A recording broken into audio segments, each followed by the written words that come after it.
Okay, so what we have here with certain fallen angels is that they have the ability to transform, and a lot of that was exploited in the Transformer series movies and in the Transformer cartoons. And so what they did was they based that off of something that was real.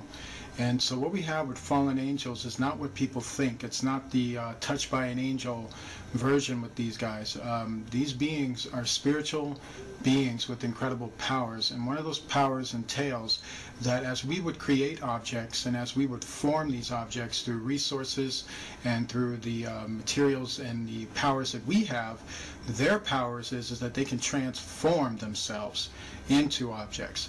And so we're talking objects that look like space-age vehicles and planes. We're talking about objects that basically look like other entities. They can transform into a creature. They could transform into a ship. They can transform to even look like the implements that we have. They can literally transform themselves to disguise themselves as a car, as a plane, and as a lot of different type of objects. There's really nothing they can really do in terms of transforming.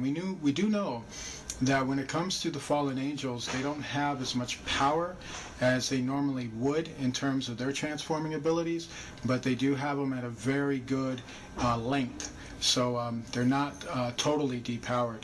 And so a lot of them like to transform into ships. A lot of them like to transform into certain objects. A lot of them like to transform into basically UFOs, basically planes, basically other looking creatures.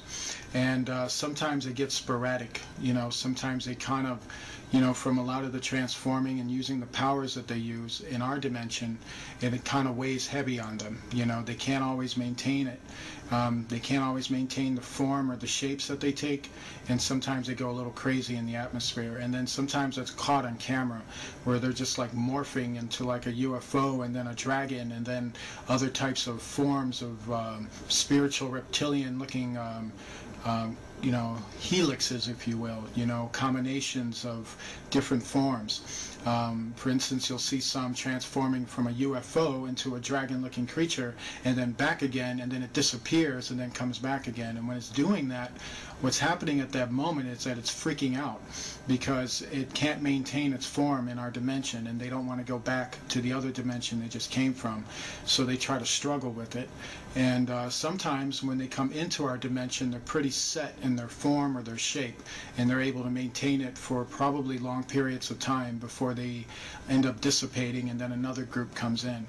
And so there is a weakness to them, but we don't have the weapons to really combat them, to tell you the truth. I mean, fighting them is like throwing sticks at them. It's not going to work. You know, you can throw a nuclear warhead at them, and that's not going to work. You can shoot bullets at them, and that's not going to work. When it comes to the full spiritual beings, the full fallen spiritual beings, I'm not talking about their Nephilim children, who are another story, because they can morph too, but not as well as the fallen angels. The fallen angels, to understand them, they're usually balls of light, and then they have demons that can also appear that way. So it's tricky identifying them, but one thing that you can do is when you pay enough attention to them, or if you spent enough time observing them, you start to notice how the demon lights are not as transformable as the fallen angels. Fallen angels are, you know, they can basically transform within seconds and disappear within seconds, and the demons, or the spiritual demons, they seem to maintain a certain form, and then they're known to just basically dissipate a lot quicker. And so that's probably the only way you can tell on that end, you know, when it comes to these beings.